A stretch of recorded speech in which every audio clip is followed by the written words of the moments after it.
Alright, तो इस question में देखो क्या कहता है कि हमने नगेट बनाया है 100 ग्राम्स का, ठीक है।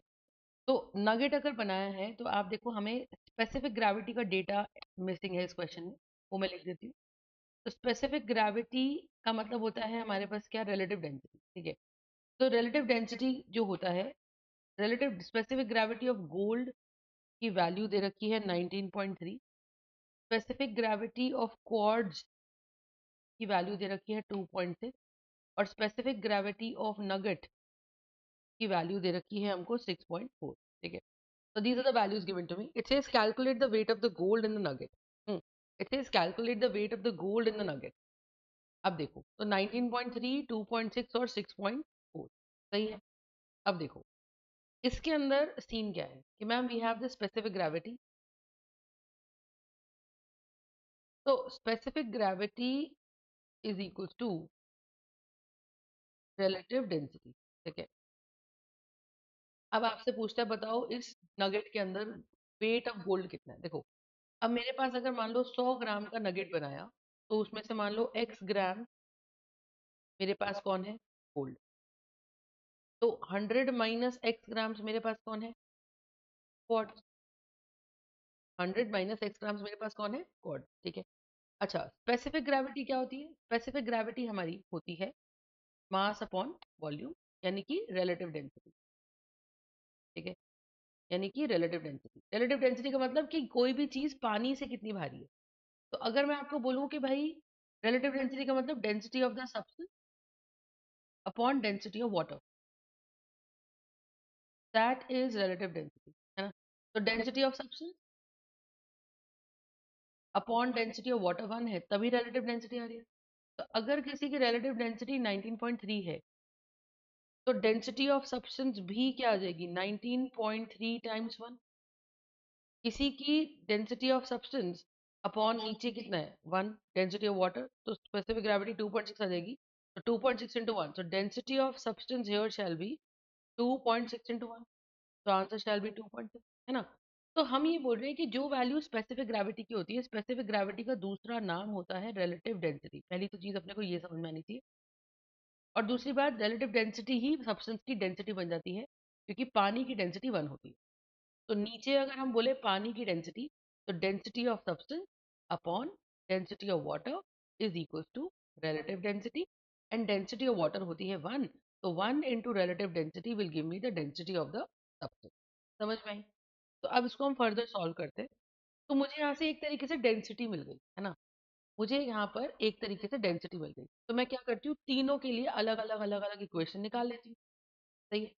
तो डेंसिटी का मतलब क्या होता है, हमने यहाँ से सीखा कि रिलेटिव डेंसिटी ही फाइनली डेंसिटी में बदल जाती है, बस यूनिट का फर्क होता है ना। तो हम ये कह रहे हैं कि भाई गोल्ड के लिए हम लिखे कि भाई मान लो x ग्राम्स गोल्ड है, x ग्राम्स गोल्ड है, तो रिलेटिव डेंसिटी क्या है, रिलेटिव डेंसिटी होती है density of substance upon density of water, है ना। Density of substance upon density of water, that is relative density. लेकिन डेंसिटी ऑफ वाटर तो 1 है, तो इसीलिए density of substance becomes equal to that of relative density, आया ना। तो यहाँ से हम बोलेंगे mass of substance, mass of gold which is x. तो अब मैं तीनों के लिए अलग अलग इक्वेशन बनाती हूँ। तीनों के लिए अगर अलग अलग इक्वेशंस बनेगी, तो हम यहाँ पे क्या बोल देंगे, हम यहाँ पे बोल देंगे कि भाई mass of gold upon volume of gold is going to be the density of gold. तो यहाँ से mass of gold upon volume of gold is going to be 19.3, है ना। अच्छा फिर ऐसे ही मैं क्वार्ट्ज के लिए लिखूंगी, मास of quartz upon volume of quartz is density of quartz. तो मास ऑफ क्वार्ट्ज कितना है पता नहीं, मास ऑफ क्वार्ट्ज है 100 minus x, volume of quartz we Q है, तो डेंसिटी ऑफ क्वार्ट्ज 2.6 है। तो यहाँ से हम बोलेंगे 100 minus x upon 2.6 is going to be equal to the volume of quartz. सही बात है। तो डेंसिटी ये गोल्ड हो गया और ये क्वार्ट्ज हो गया। नगेट की बात करते हैं, तो we will have the mass of gold upon volume of gold, ठीक है। Mass of gold upon the volume of gold, सही है। तो ये आ गई mass of gold upon volume of gold, और क्वार्ट्ज आ गया। अब नगेट के लिए लिखो, तो mass of nugget upon volume of nugget is equal to density of nugget, और डेंसिटी ऑफ नगेट इज 6.4, तो आप यहाँ से देखो, तो मैं यहाँ से लिख देती हूँ कि भाई वॉल्यूम ऑफ नगेट कितना है ना। तो वॉल्यूम ऑफ नगेट जो बनेगा वो बनेगा volume of gold plus volume of quartz. तो वॉल्यूम ऑफ गोल्ड क्या है? वॉल्यूम ऑफ गोल्ड है mass of gold upon 19 point, है ना। ये नीचे ले आओ, ये ऊपर ले आओ। अच्छा, ऐसे ही वॉल्यूम ऑफ क्वार्ट्ज क्या है? 100 माइनस एक्स अपॉन 2.6। तो ये आ जाएगा क्या? Volume of quartz. तो मास ऑफ गोल्ड अपॉन 9.3, और ये वाली वैल्यू आ गई। So this going to be mass of gold upon 19.3 plus 100 minus x upon 2.6। Concept clear है? सही बात है। तो हमने वॉल्यूम ऑफ नगेट निकाल लिया, ये रहा वॉल्यूम ऑफ नगेट। तो मास ऑफ गोल्ड तो एक्स था, x upon 19.3 plus 100 minus x upon 2.6। देखो दोबारा देखो, हमें क्या समझा? हमें स्पेसिफिक ग्रेविटीज दे रखी थी। हमने पढ़ा स्पेसिफिक ग्रेविटी की रिलेटिव डेंसिटी होती है। रिलेटिव डेंसिटी होती है density of substance upon density of water, और डेंसिटी ऑफ वाटर तो 1 होती है। तो अगर डेंसिटी ऑफ वाटर को यहाँ 1 डाल दूँ तो density of substance becomes equal to that of relative density. तो डेंसिटी का फॉर्मूला क्या होता है? Mass upon volume.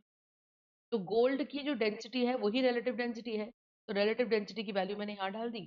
तो mass of gold upon volume of gold is going to be 19.3। अब नीचे चला जाएगा 19.3, ऊपर चला जाएगा वॉल्यूम ऑफ द गोल्ड। तो मास ऑफ गोल्ड अपॉन 19.3, यानी कि मास ऑफ गोल्ड हमने x मान रखा है, x upon 19.3 will give me what? Volume of the, है ना। तो mass upon 19.3 will give me what?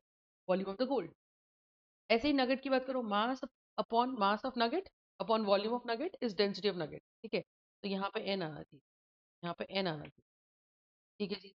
तो हमने कहा mass of nugget upon volume of nugget is density of nugget, तो विच इज इक्वल टू 6.4। तो mass of quartz upon volume of quartz is density of quartz, density of quartz is 2.6। तो mass of quartz कितना है? 100 minus 6 upon volume of quartz is 2.6। तो 100 minus 6 upon 2.6 is going to be volume of quartz. अगर ये मेरे पास volume of quartz आ गया, तो mass of nugget upon volume of nugget जो है वो ये आ गया। तो अगर मैं इस क्वेश्चन को यहाँ से देखूँ तो मैं बोलूँगी क्या? कि मास ऑफ नगेट है 100 ग्राम अपॉन 6.4, इसको नीचे ले जाओ तो ये मुझे मिल जाएगा वॉल्यूम ऑफ द नगेट। ये मुझे क्या मिल जाएगा? Volume of the nugget. सही है। अब अगर ये मेरा वॉल्यूम ऑफ द नगेट है, तो volume of nugget is volume of gold plus volume of quartz. Volume of gold क्या है? x by 19.3। Volume of quartz क्या है? 100 माइनस x बाय 2.6। तो हम यहाँ से volume of nugget is equal to volume of gold plus volume of quartz, ये चीज अपने को यहाँ पर मिल जाएगी। तो let's put this value here, ठीक है। तो क्या करें? तो ये मेरे पास जो आंसर आया यही तो वॉल्यूम ऑफ क्वार्ट्ज है। तो अब मैं अगर इक्वेट करना चाहूँ तो मैं क्या लिखूंगी? मैं लिखूंगी,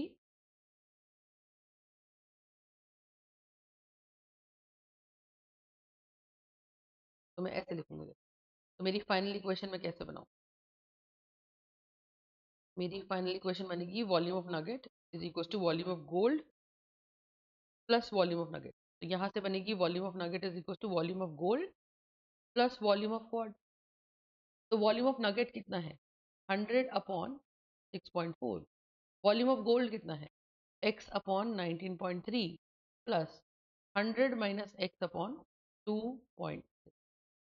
and when we solve this value, हमारे पास यहाँ से x की वैल्यू आ जाएगी। तो ये बनेगा 2.6x plus 19.3 into 100 minus x upon 19.3 into 2.6, and that is going to be equal to 100 upon 6. तो ये मेरा पूरा यहाँ पर आंसर आ जाएगा, ठीक है। यहाँ से आप x को सॉल्व कर लो, आपका वेट ऑफ गोल्ड आ जाएगा, क्योंकि x हमने वेट ऑफ गोल्ड ही माना था। तो बेसिकली जो एजेंडा है वो इक्वेशन बनाने का है, ठीक है। उसके बाद तो इक्वेशन आप सॉल्व कर ही लोगे। तो I think equation solving is not a problem, the problem here would be the formation of equation. तो बस ये याद रखो, जब दो चीजों को मिलाते हो तो mass of one plus mass of two is the final mass, volume of one plus volume two of two is the final volume, और उन्हीं से इक्वेशंस हमारी यहाँ पर बन जाती है। तो thank you so much for watching, solve the equation and calculate it. अगर आपको इसकी डिफिकल्टी आ रही है एक्स कैलकुलेशन में तो मैं इसका वीडियो अलग से बना के डाल सकते हैं, ठीक है। Alright, thank you so much.